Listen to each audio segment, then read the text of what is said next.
जम्मू कश्मीर के पहलगाम में आतंकी हमले हुए हैं, जिसके बाद सीसीएस की बैठक में प्रधानमंत्री नरेंद्र मोदी ने कई बड़े फैसले लिए हैं। आज इसी को लेकर हम चर्चा करेंगे। हमारे साथ डुमरी विधायक जयराम महतो मौजूद है।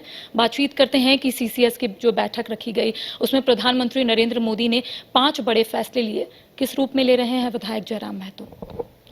देखिए, सबसे पहली बात जो जम्मू कश्मीर में ये घटना घटी पहलगाम में, उस घटना की निंदा करते हैं, दुख प्रकट करते हैं।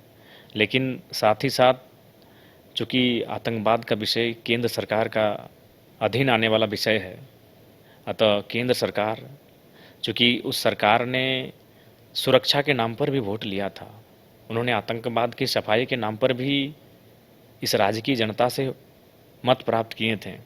और आज 3 टर्म से उनकी सरकार है, और जब नोटबंदी तथा अन्य कार्यक्रमों के बाद उन्होंने दावा भी किया था कि अब आतंकियों की कमर टूट चुकी है और भारत देश में आतंकी घटना देखने को नहीं मिलेगी। लेकिन उसके बाद भी दिन के 2-2:30 बजे एक नहीं दर्जनों की संख्या में और 27-28 लोगों को वादियों में खोज कर पहचान कर के हत्या कर दिया जाता है, तो कहीं ना कहीं सवाल बनता है। और केंद्र सरकार को चाहिए गंभीरतापूर्वक एक्शन लेते हुए आतंक का जो विषय है उसे भारत की भूमि से समाप्त किया जाए। आपकी पार्टी और आप क्या चाह रहे हैं? क्योंकि सभी राजनीतिक दल कहीं ना कहीं अपनी उम्मीद जो है वो सरकार के समक्ष रखने की कोशिश भी कर रहे हैं। कांग्रेस का आपने देखा होगा, उनका कहना है कि सरकार के साथ वो लोग हैं। आपकी पार्टी क्या सोच रही है? क्या सरकार से आप लोग मांग कर रहे हैं? निसंदेह देखिए, राजनीतिक मतभेद जीवन भर चलता रहेगा, लेकिन जब सवाल देश की, राज्य की सुरक्षा का है, एकता अखंडता का है, तो निसंदेह हम देश के जो प्रधानमंत्री हैं उनके साथ हैं, वो एक्शन लें और इस राज्य से, इस देश से जो भी ऐसी गतिविधियां हैं जिनका संबंध आतंकियों से है, उन्हें कटघरे में लाके खड़ा करें। निसंदेह हम लोग इस एक्शन में उनके साथ हैं। झारखंड की बात करेंगे। झारखंड में कई ज्वलंत मुद्दे। हाल ही के दिनों में आपने देखा होगा कि मंत्री हफीजुल हसन ने फर्जी विश्वविद्यालय से जो सर्टिफिकेट प्राप्त किया है, यानी कि डॉक्टरेट का उन्होंने जो सर्टिफिकेट है वो प्राप्त किया। अब इसको लेकर सियासत तेज हो गई है। आप लोगों की क्या प्रतिक्रिया होगी? क्योंकि आप लोगों की अब तक प्रतिक्रिया जो है वो सामने नहीं आई है। देखिए, सबसे पहली बात है, ये तो हम आपके माध्यम से जान रहे हैं कि हफीजुल जी डॉक्टरेट की उपाधि लिए हैं। हमको जानकारी भी नहीं, आइडिया भी नहीं है। तो उसके लिए हमको जांचना होगा कि वो वहाँ कंटिन्यू पढ़ाई कर रहे थे कि नहीं, वो वहाँ के स्कॉलर थे कि नहीं, उन्होंने अपना थीसिस सबमिशन किया है कि नहीं, उन्होंने अपना एनुअल रिपोर्ट सबमिशन किया है कि नहीं, उनका वाइवा हुआ है कि नहीं। तो इन सब चीज़ों को हम जानेंगे तभी। हाँ, एक होती है कि उपाधि आपको एज ए मानक उपाधि दी जाती है सम्मान के तौर पर। जैसे बहुत सारे जो किसी क्षेत्र में फील्ड में एक्सपर्ट होते हैं, उनको विश्वविद्यालय डॉक्टरेट की डिग्री उपहार के रूप में, मतलब उपाधि के तौर पे देती है। और एक होता है कि आप कोर्स करते हैं, जैसे अभी हम कोर्स कर रहे हैं, मेरा अभी 3-4 साल हो चुका है और 2-3 बार प्रेजेंटेशन होगा, फिर हमको पीएचडी की उपाधि मिलेगी। तो एक होता है कि आप पढ़ के लेते हैं, एक होता है कि जब आप बड़ी हस्ती बन जाते हैं तो लोग आपको उपाधि के तौर पे देते हैं। तो अगर उनको किस टाइप से दिया गया है, वो पढ़ के लिए हैं, अपना कोर्स करके लिए हैं, या फिर उनको मंत्री हैं इसलिए, जैसे कि महेंद्र सिंह धोनी को शायद ग्रुप कैप्टन बनाया गया था, सचिन तेंदुलकर को भी शायद वायुसेना का, और महेंद्र सिंह धोनी को आर्मी का कैप्टन, इस टाइप के कोई पद दिया गया था। तो वो एक है कि वो बड़ी हस्ती होता है तो लोग उसे, जैसे मोहम्मद सिराज को डीएसपी का पद दिया गया है, तो कुछ लोगों को एक तरह से उपहार में दे दिया जाता है, ये एक नियम है।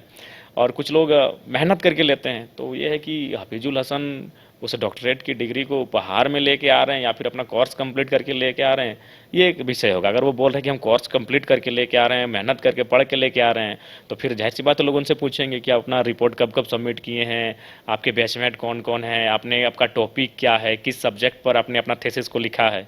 तो ये विषय होगा। लेकिन मैं इस बारे में आपसे ही सुन रहा हूँ, थोड़ा सा समझ दीजिए, जानने दीजिए हमको। आपने महेंद्र सिंह धोनी का नाम लिया, लेकिन हम आपको बता दें कि पहलगाम में जो आतंकी हमले हुए हैं, अब तक महेंद्र सिंह धोनी का कोई भी पोस्ट नहीं आया है, शोक संवेदनाएं का कोई भी पोस्ट नहीं आया। इसको किस रूप में ले रहे हैं डुमरी विधायक जयराम महतो?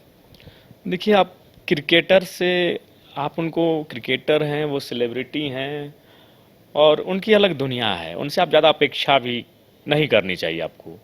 देश संबंधित, शिक्षा से संबंधित, स्वास्थ्य से संबंधित अगर आप अपेक्षा रखते हैं तो ये आपकी भूल है। एज ए क्रिकेटर मैं भी महेंद्र सिंह धोनी का समर्थक हूँ, लेकिन फिर अगर वो क्रिकेट से हट जाते हैं, क्रिकेट के विषय को हटा देते हैं, तो फिर जरूरी नहीं कि हम हर विषय में महेंद्र सिंह धोनी के समर्थक हो सकते हैं।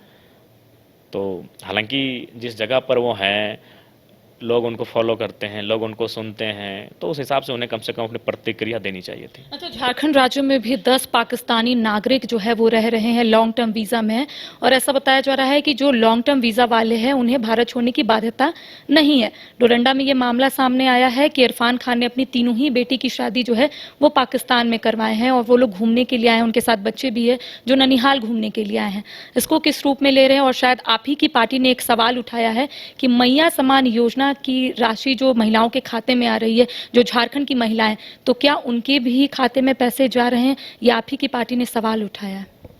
देखिए, सबसे पहली बात है, अगर मान के चलिए किसी का वैवाहिक संबंध स्थापित करना तो बाध्यता नहीं है। लोग ऑस्ट्रेलिया में शादी करते हैं, कोई चाइना में कर ले, कोई श्रीलंका में कर ले, तो इस हिसाब से अगर वो वैवाहिक संबंध स्थापित करता है तो जाहिर सी बात है वो अपना जो जहाँ रिश्ता है वहाँ वो जाएंगे, शादी विवाह के कार्यक्रम में जाएंगे, अन्य कार्यक्रम में जाएंगे। लेकिन चूंकि जब बॉर्डर की शर्त आएगी तो जाहिर सी बात है एक अनुमति होता है जिसको हम वीज़ा के रूप में जानते हैं, तो उस अनुमति को वो प्राप्त करेंगे कि हाँ हम वहाँ जा रहे हैं। तो उसके बाद वो अपना एक प्रक्रिया होता है, उस प्रक्रिया होगी तो फिर वो आएंगे। उसके बाद भी अगर मान के चलिए जब अन्य देश का विषय आता है, खासकर वो देश जिससे हमारा अभी संबंध बहुत ही खराब चल रहा है, तो जाहिर सी बात है हमें एक बार उन पर जांच, एक बार अपनी नज़र उन पर रखनी चाहिए, और उनका उद्देश्य अगर सकारात्मक है तो ठीक है, और नहीं तो फिर सचेत होने की आवश्यकता है। अच्छा, परिसीमन को लेकर आपने देखा होगा कि राज्य की सियासत तेज हो गई है। एक और जहां बीजेपी का कहना है कि परिसीमन राज्य में लागू होना चाहिए, तो वहीं दूसरी ओर झारखंड मुक्ति मोर्चा का कहना है कि अगर परिसीमन लागू होता है तो ठीक है, लेकिन जो 28 रिजर्व्ड सीटें हैं वो नहीं घटनी चाहिए। खुद मुख्यमंत्री हेमंत सोरेन ने कहा है कि अगर ऐसा होता है, अगर सीटें घटती है तो आंदोलन होगा। आप लोग क्या चाह रहे हैं? क्या परिसीमन होना चाहिए, लागू होना चाहिए राज्य में? बिल्कुल परिसीमन होना ही चाहिए, और परिसीमन से पहले अगर जो जनगणना को स्पष्ट कर देना चाहिए, और उस समय जब जैसे मान के चलिए अगर परिसीमन सोमवार को होगी तो रविवार को इस राज्य में आदिवासियों की जनसंख्या का अनुपात क्या है, इस राज्य के शेड्यूल कास्ट उनकी जनसंख्या का अनुपात क्या है, और सोमवार को जब आप परिसीमन को तय करेंगे कि आज के बाद से राज्य में 125 सीटें होने वाली हैं, तो उसके अनुपात में और इनकी जो रविवार को जो जनसंख्या आपके सामने डेटा है उस जनसंख्या के अनुपात में आरक्षण को दे दिया जाए। अच्छा, डिलिस्टिंग को लेकर पूर्व मुख्यमंत्री चंपई सोरेन का कहना है कि आने वाले समय में एक बड़ा आंदोलन जो है वो राज्य में होगा, जिसकी शुरुआत भोगनाडीह से वो करेंगे। दूसरी ओर कई ऐसे नेता हैं जिनका कहना है जिन्होंने डिलिस्टिंग के विरोध में कहीं ना कहीं जो आंदोलन है वो शुरू किया है। तो क्या लगता है, क्योंकि यहाँ पर चंपई सोरेन ने एक आरोप लगाया है कि धर्म परिवर्तन जो है वो राज्य में बहुत हो रहा है, डेमोग्राफी भी जो राज्य में है वो बदलती नजर आ रही है फ्रीक्वेंटली।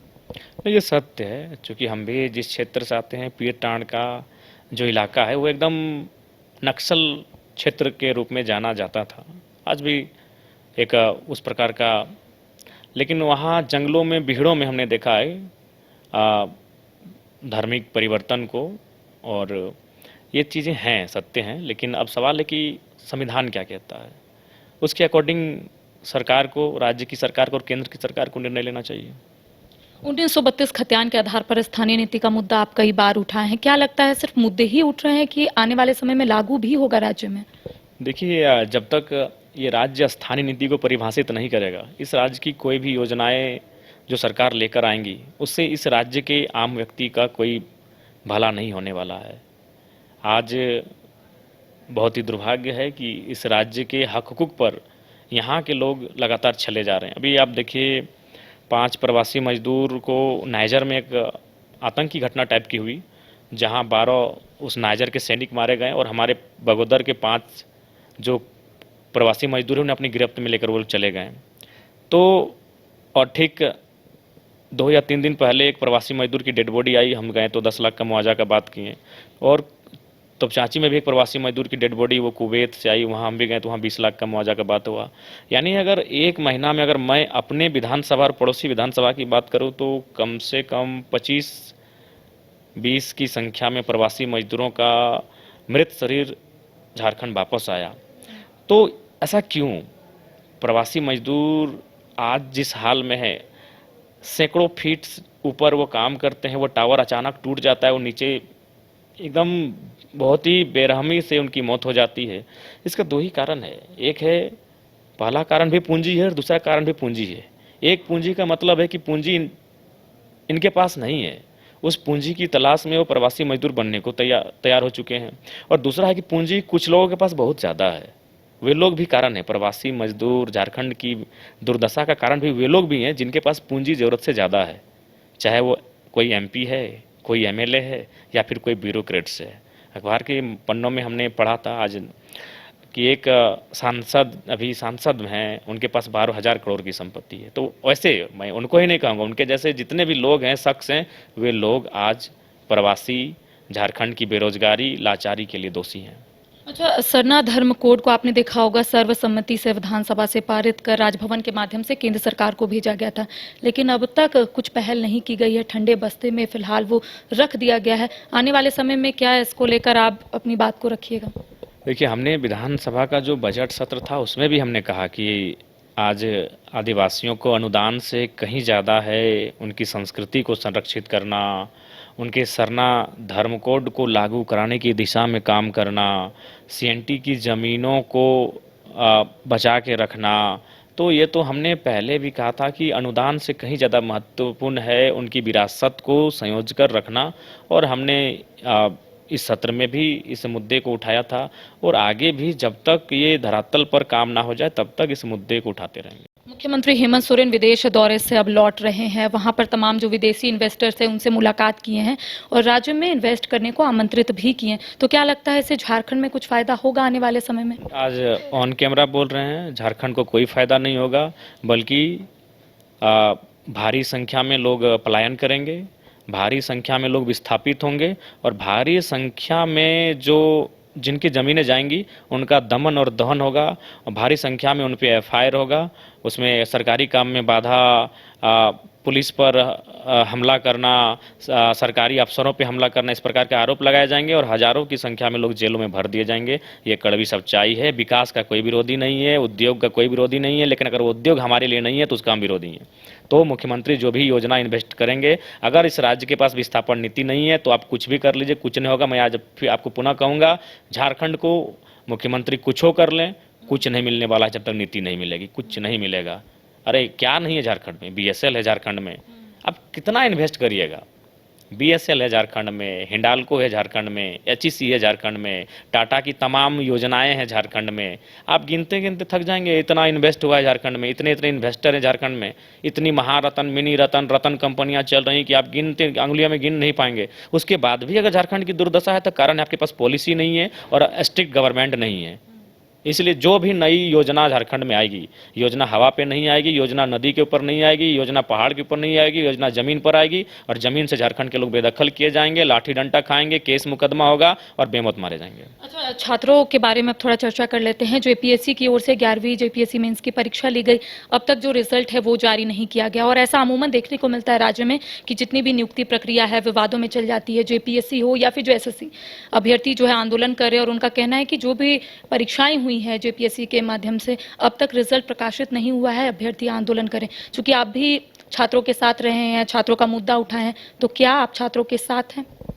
देखिए, हम लोग कभी छात्रों के आवाज़ सीधे सड़क में आके बनते थे, आंसू गैस, रबड़ गैस, लाठीचार्ज का सामना करते थे, वहीं से विधायक बन के आए हैं।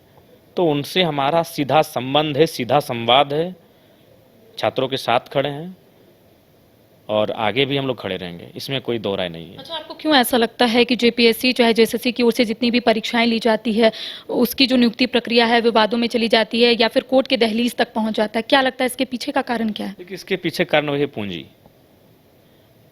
हम अगर स्पष्ट कहेंगे तो हम लोग दो तरह का भारत बना रहे हैं।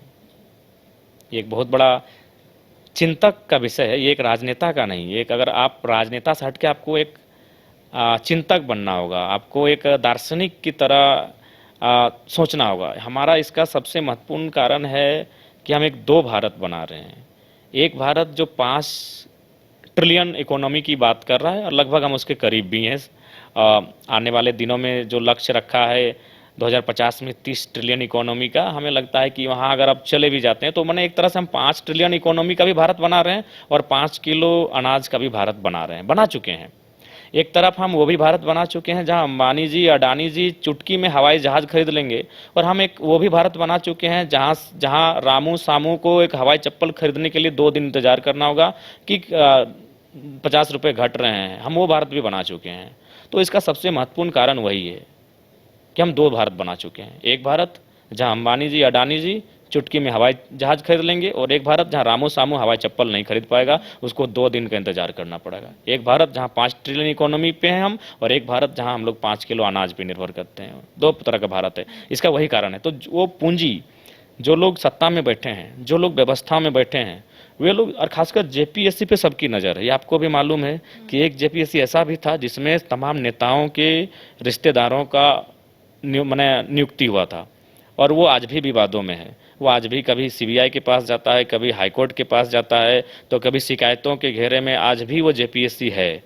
नाम लेने की आवश्यकता नहीं है, उसमें लगभग आधा दर्जन से ज़्यादा जो अभी भी राजनीति में सक्रिय हैं, उनके रिश्तेदार, उनके भाई, उनके भतीजे, उनके बेटे उस जेपीएससी में, इसलिए चूंकि राज्य की सबसे बड़ी नौकरी जेपीएससी, तो इस लिहाज से जो ब्यूरोक्रेट्स के लोग हैं, जो एमपी एमएलए हैं, उनकी नज़र रहती है जेपीएससी पे, क्योंकि वहाँ एक भारी संख्या में या तो वो अपने रिश्तेदारों को लगाने में मेहनत करते हैं, या तो जो अभ्यर्थी हैं, कैंडिडेट हैं, उनसे मतलब लगभग लमसम नहीं करने से तो 50 लाख से 1 करोड़ के बीच की मोटी रकम वसूलते हैं। तो इसलिए वो विवादों में रहता है। पैसा तो वो ले लेते हैं, और जब नहीं हो पाता है तो फिर उसको इधर उधर नौछो करने लगते हैं। तो इसका कारण यही है। तो इसीलिए हमें लगता है कि कुछ देशों का अध्ययन करना चाहिए जहां फेयर फ्री एग्ज़ाम हो रहा है। जैसे अभी बहुत सारे ऐसे देश हैं दुनिया में जहां वे लोग अच्छा उदाहरण प्रस्तुत किए हैं। तो हमें एग्ज़ाम लेने से पहले एक बार उनका, और जो जिसको आप एग्ज़ाम दे रहे हैं, जो एग्ज़ाम कंडक्ट करवा रही है, उस कंडक्ट करने वाले जो संस्था हैं, उन पर भी एक बार थोड़ा सा उनके इतिहास को खंगालने की आवश्यकता है, उनकी विश्वसनीयता को जांचने परखने की आवश्यकता है। तो ये हमें लगता है करने की आवश्यकता है। एक समय में आपका एक स्लोगन तेजी से वायरल हुआ था कि बाहरी भाषा नाय चलतो। देखिए अब कई ऐसी परीक्षाएं हो रही है जिसमें जो यहाँ का भाषा है उसको हटा दिया जा रहा है, एलिमिनेट कर दिया जा रहा है, और उसको लेकर खूब जो आंदोलन है वो राज्य में देखने को मिल रहा है। तो भाषा का आप भी कहीं ना कहीं जो बात है या फिर जो आंदोलन है वो आपने शुरुआत की थी इसको लेकर? देखिए, निसंदेह भाषा आपकी आज़ादी है। मैं बार बार कहता हूँ, कोयल भले काला है, काँव उसकी मातृभाषा है, वो आज़ाद घूमता है। आज तक मैंने कभी उसको पिंजरे में बंद नहीं देखा है, आपने भी नहीं देखा होगा, किसी ने नहीं देखा होगा। आज तक उसके पाँवों में किसी प्रकार का जंजीर नहीं देखा होगा। लेकिन जो तोता होता है वो भले सुंदर दिखता है, लेकिन वो दूसरे की भाषा का नकल करता है। उसको हमने और आपने हमेशा पिंजरे में पाया है। तो भाषा आज़ादी का माध्यम है। और जो लोग यहाँ झारखंड में इस झारखंड को अभी चला रहे हैं, ये भी सच्चाई है कि वो झारखंड के बहुत कम लोग हैं। वो फिर चाहते हैं कि जिस प्रकार अंग्रेज़ों के कालखंड में, जिस प्रकार बिहार के कालखंड में झारखंडियों की दशा और दुर्दशा थी, वो बरकरार रहे। इसलिए वो चाहेंगे कि हमारी भाषा, हमारी संस्कृति, हमारी अस्मिता को नष्ट किया जाए, और उस पर वो लगे हैं। और सबसे दुर्भाग्य की बात है, वो नहीं कहते कि जंगल कट गया, लेकिन शिकायत रह गया कि जंगल काटने वाली कुल्हाड़ी भी इस जंगल की। तो उसी प्रकार हमारे लोग सपोर्ट में हैं। वे लोग दूरदर्शिता सोच नहीं रखते हैं। उनको लगता है कि हमारा जीवन, हमारा परिवार ही महत्वपूर्ण है। उनको लगता है कि हम इतने सक्षम हो चुके हैं कि अगर कुछ होगा भी तो हम कनाडा, ऑस्ट्रेलिया देशों में जाके शिफ्ट हो सकते हैं, अन्य राज्यों में जाके शिफ्ट हो सकते हैं। तो कहीं ना कहीं उनकी मूर्खता भी इस राज्य की पतन का कारण बनेगी। चलिए एक आखिरी सवाल, आपका एक फोटो तेजी से वायरल हो रहा है और सभी लोग कह रहे हैं कि जयराम महतो शादी कर लिए हैं। कितनी सच्चाई है उस तस्वीर में और क्या है? हमको तो बड़ा आश्चर्य लगता है कि आज के डेट में आप किसी शादी के कार्यक्रम में जाना भी अब हम लोग का गुनाह हो जाएगा। एक नहीं, ऐसी हमको लगता है कि वैवाहिक कार्यक्रम में दर्जनों तस्वीरें वायरल होती हैं और आगे भी होंगी। तो वो हमारी एक रिश्तेदार हैं जिनका विवाह था, तो उनके विवाह का पोस्ट है, वो उनका विवाह है। और जाहिर सी बात है, चूँकि लड़की पक्ष से हम गए हैं तो जाहिर सी बात है हम बारात का इंतजार थोड़ी करेंगे। जैसे बहुत सारे लोग कह रहे थे कि दूल्हा जी भी अगर साथ में रहते थे, लोग ऐसा नहीं मैंने सोशल मीडिया में हाय तोबा करते, तब हम दूल्हा आने का इंतजार करें? विधायक हैं, हमें कम से कम एक दिन में 2 दर्जन शादियों को अटेंड करना पड़ता है, तो हम तो उस कार्यक्रम में हम लड़की पक्ष से गए थे, तो उसके साथ एक तस्वीर हो गई, वही पोस्ट हो तो स्वाभाविक है, तस्वीर हुई तो आज के डेट में सोशल मीडिया में आपके जो फैन हैं वो बोल रहे थे कि जाकर पूछिए कि क्या उनकी शादी हो गई है या फिर ऐवी कोई तस्वीर है अगर आप कोई शादी में गए। हाँ, कोई शादी में गए, हमारी शादी की तस्वीर नहीं है करिश्मा जी, उनको कह दीजिएगा हमारे समर्थकों को। तो देखिए इस वक्त हमारे साथ डुमरी विधायक जयराम महतो मौजूद थे। कई मुद्दों के साथ हमने इनके साथ चर्चा की, उन्होंने क्या कुछ कहा आपने सुना। फिलहाल कैमरा सहयोगी राज वल्लभ के साथ करिश्मा सिन्हा, न्यूज़ 22 रांची।